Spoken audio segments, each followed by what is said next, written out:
Well, I think the perfect person to discuss that with us is Julia Salazar, who is the State Senator of New York. Julia, thank you so much for coming back and speaking with us today. Absolutely. Thank you so much for having me back again. Good to see you both.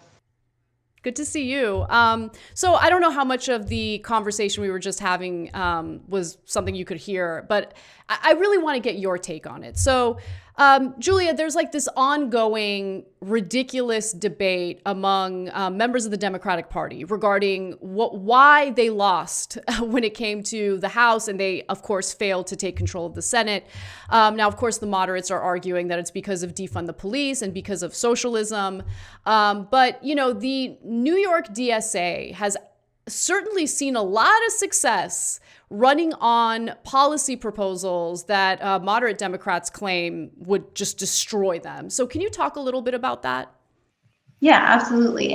What we've seen play out in this election is an overall strategy among establishment Democrats that says that capitulating to a right-wing political agenda, seeking to appear moderate rather than actually trying to persuade more right-wing voters, is the best way to capture the largest base and to have broader appeal. But we know that that strategy is losing. Democrats in Congress and in the US Senate who unequivocally supported transformative policies championed by the left, such as Medicare for all, abolishing or forgiving student loan debt, won their elections even in marginal districts and swing districts across the country. And meanwhile, grassroots electoral organizing and socialist organizing was also victorious in elections across the country. We saw it here in New York. In my own re-election, but more importantly, there will now be 5 DSA-endorsed socialist legislators in the state legislature. And at the national level, more than 75% of the candidates who were endorsed by the Democratic Socialists of America won their elections, not just those of us in left-leaning districts like in Brooklyn and Queens. And that matters because it isn't just about counting victories, it's of course about this overall strategy and what it's going to take to actually create change that will meaningfully impact people's lives. And that's change that is really urgent, even more so after having to endure 4 years of Trump administration policies. Yeah, and Julia, I wanna ask you about Andrew Cuomo, because I find him to be an incredibly repellent, grotesque figure, although a bunch of liberals think he's bae now, like they're Cuomo-sexuals, they think he's hot. They're turned on by his press conferences. The Emmys are going to give him an Emmy for his freaking press conferences around the coronavirus. He wrote a book about his leadership during the coronavirus and is literally profiting off of it. But where does his power really come from, and what can you and the rest of the DSA endorsed members of the state government do to check his power, or to, I don't know, do something about Andrew Cuomo?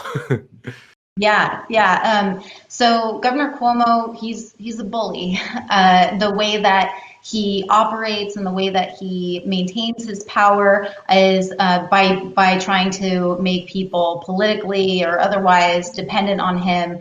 And of course, there also is the element of in New York State, constitutionally, our governor has enormous power, the vast majority of the power realistically in the state budget process. So there are some things that we can do about that. One is we really need what we've been calling budget justice, and to pass something called the Budget Equity Act in New York State to give more power more equal power really to the legislature, so that the budget process will be more democratic. This is especially important when you have a governor. It's important with any governor really, but when you have a governor like Governor Cuomo, who for the years he's been in office, and he's about to become, the potentially the longest serving governor in the state's history. For as long as he's been in office, he has been committed to austerity, to cuts, to imposing a cap needlessly on increased spending, even while refusing to tax the very wealthy. And so we really need budget justice, and to fundamentally change the budget process and be willing to, as the legislature, now with more socialists coming in, and more progressives who were recently elected in both chambers coming into the state legislature, we need to be showing the courage to stand up to the governor. And now it's likely we don't have still the final results of some of the state Senate elections that are really close in New York, but we do know that we'll have at least 41 Democrats in the state Senate. It's a larger majority than we had before. And it's very likely that we will have a supermajority in both houses of the legislature, which would allow us, of course, to override vetoes from the governor. And so what we need to be doing as socialists and progressives is demanding that legislators use their power to stand up to the governor, because of course the governor is not going to suddenly become friendly to our agenda on his own. Yeah, I think you're absolutely right about that. And one thing that I want to go back to is just how the New York chapter of DSA strategizes in helping to not only endorse specific candidates. I think that process of endorsement is important to get into, but also how they organize around these candidates and volunteer to get them elected. Because I think it could be a lesson, for volunteers throughout the country who want to get socialist candidates elected into local office. So can you start with DSA's endorsement process, because it's not simple. It's actually a pretty rigorous process. Yeah, so in every chapter has some differences, but in New York City DSA, I think we're still the largest DSA chapter in the country. The process is that initially the chapter, or rather the local electoral working groups in each borough, in each for respective branches, receive questionnaires from potential candidates. Also, the chapter is constantly doing leadership development and seeking to encourage socialists who have already demonstrated a commitment to our movement to run for office. So there is candidate recruitment as well. But it's a rigorous process for candidates. So it's a long questionnaire, and then the candidates must first go to their local DSA electoral working group.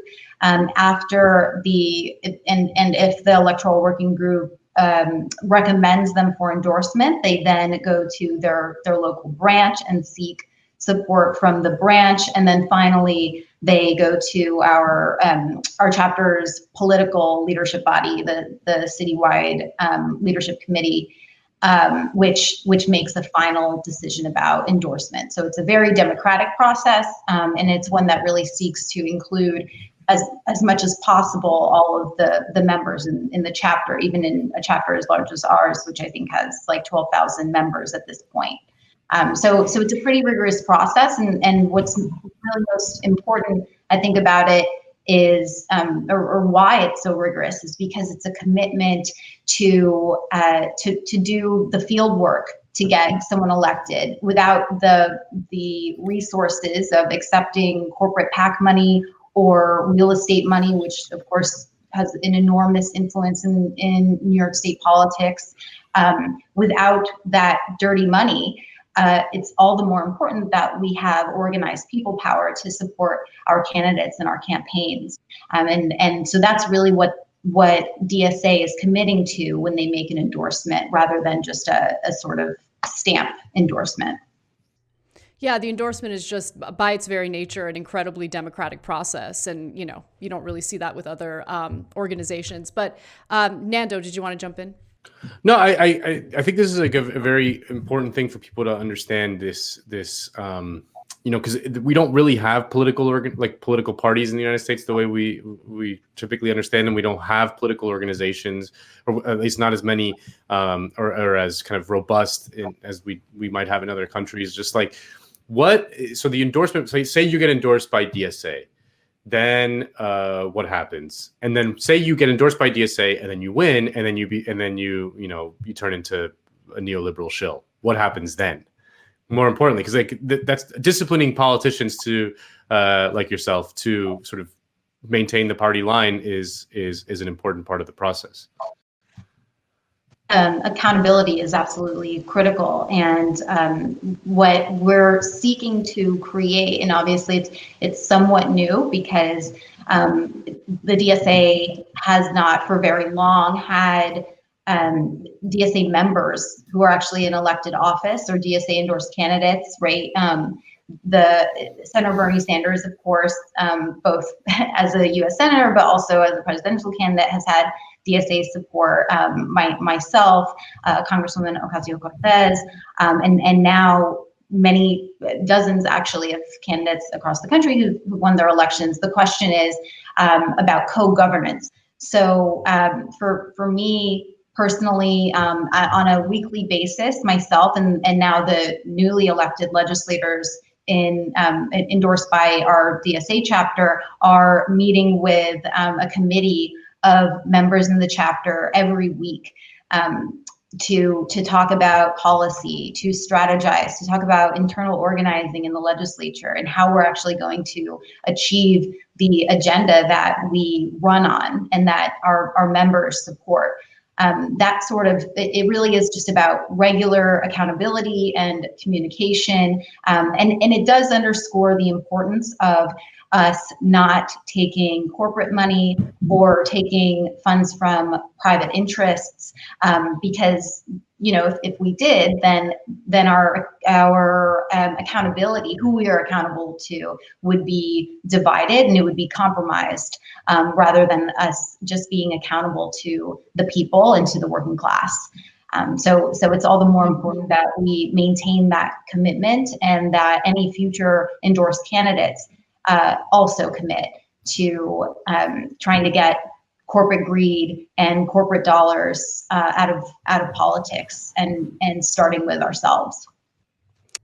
Yeah, and every once in a while, the corporate greed loses the friendly facade. And we certainly got a little sense of that from Governor Cuomo this week when he became hostile toward reporters who were just asking simple questions. And I don't know, maybe I'm going too far, but I feel like his response was very Trump-esque. Let's watch, and you guys can judge for yourselves. For over a month, it always said, if by the state's numbers you hit 3%, the schools close.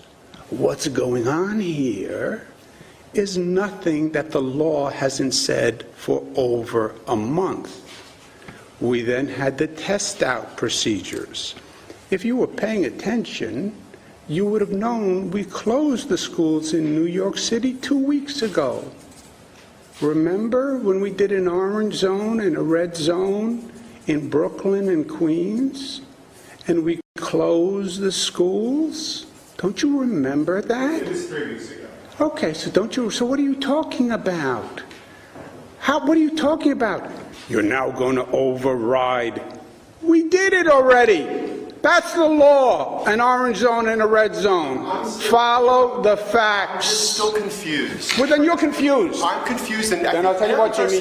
Parents are still confused as well. The schools in they're New York not City confused. tomorrow. You're confused. No, I think parents read the are law, very confused as well. Read the law, and you won't be confused.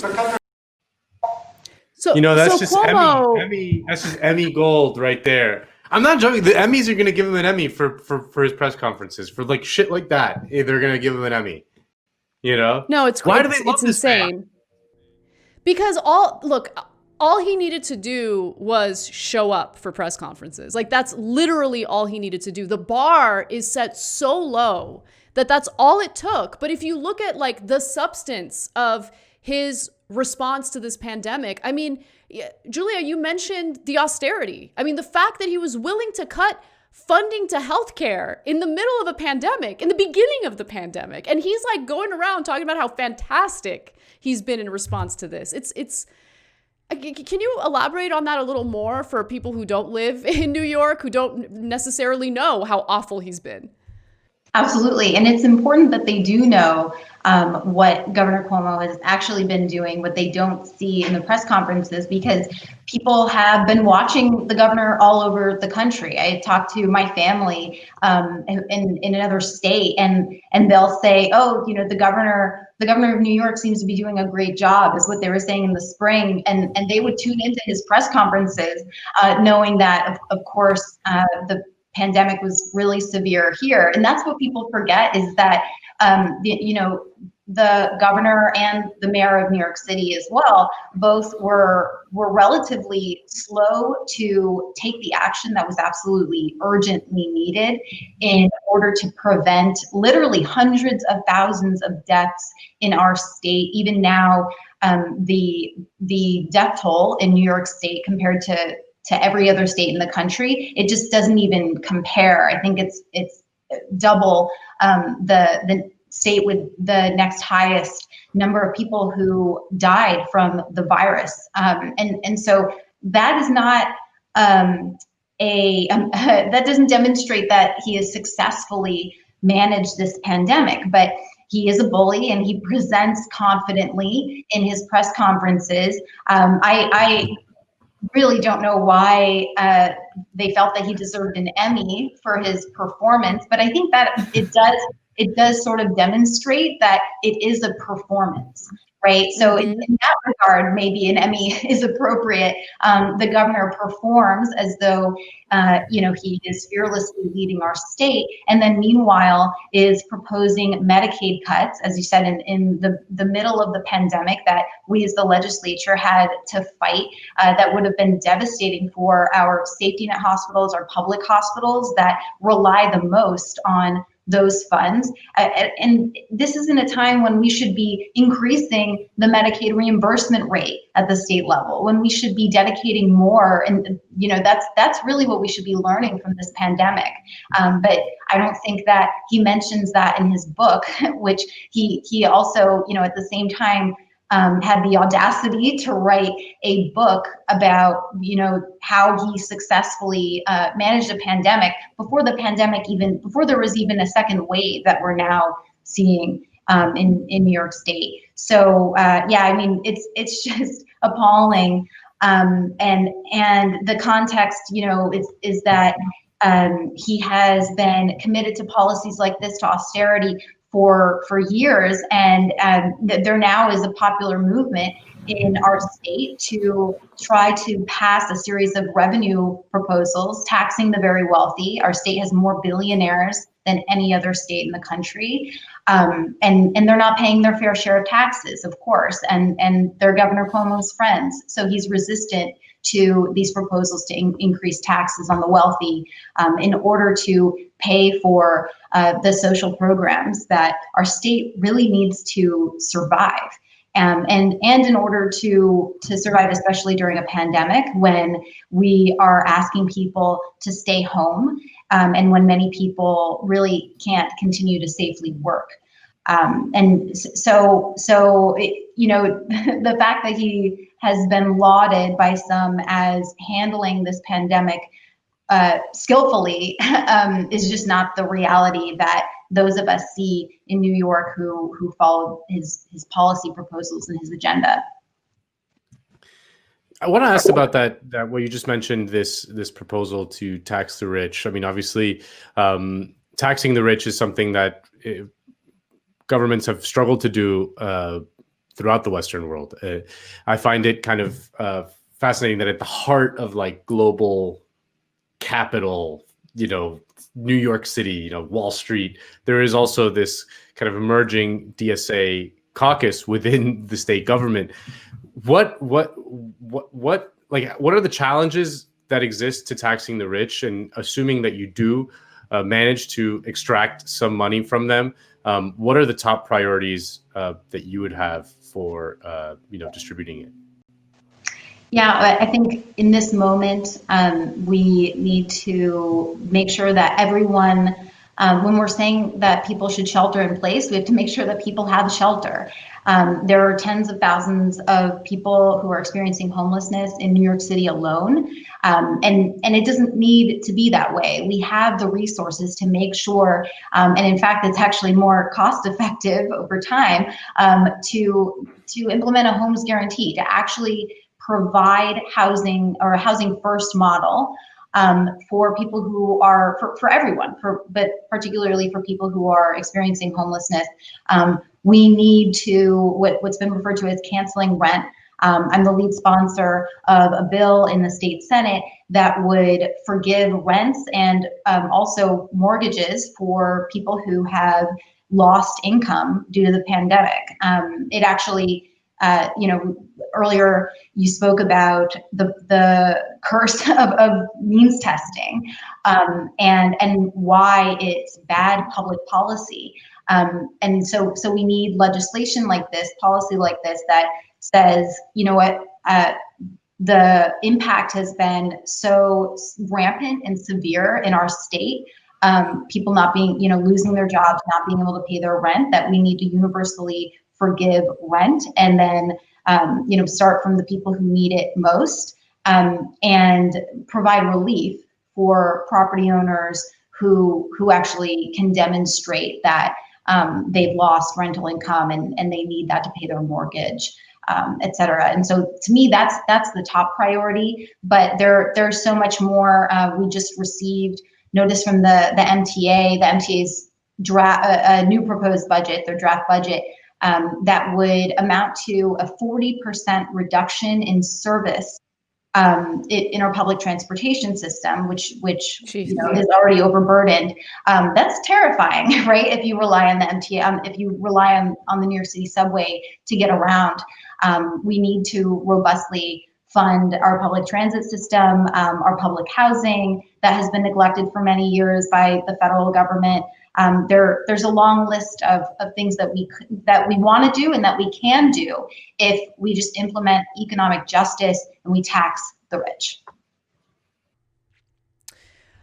So final question for me is, tactically speaking, it's important to increase the number of local lawmakers, socialist local lawmakers endorsed by the DSA, people who have a commitment to the people of New York. And so what can we do now in order to kind of prepare for a gubernatorial challenge to Cuomo? Is there anything that the DSA is focusing on right now? Is there anything that our audience can support moving forward? Is there a plan in place? As far as I know, there isn't like a concrete plan in place, but our electoral working groups in New York are constantly seeking to identify potential candidates. And as we have been, as our members have been participating in campaigns, like my own campaign, like those of the successful campaigns of DSA candidates, they're gaining the skills that are required to run a larger campaign, such as a statewide campaign for governor. But that really it's something that we haven't tried to do yet. The DSA did endorse Cynthia Nixon's campaign for governor, but of course, she wasn't recruited by the DSA. I think that, and she has been just remarkably supportive and helpful to DSA endorsed candidates since then. She's a real one. She really stuck around after running. We need people who are clearly committed to this movement, who will be accountable, but also I think we need to continue over the next 2 years, because Governor Cuomo will be running for re-election in 2022. Over the next 2 years, we need to be expanding and developing the capacity to run a statewide campaign, since it is unlike any campaign that we've run yet, actually in any state in the country. All right, Julia Salazar, a state senator from New York. Thank you again for taking the time to speak with us, give us some insight on what's happening in your state, and thank you for continuing to fight for the people. Thank you. Thank you both so much. Oye, la próxima vez en español lo hacemos. Okay. Toda la entrevista la hacemos en español. If you insist, next time. Yeah. All right. Thank you.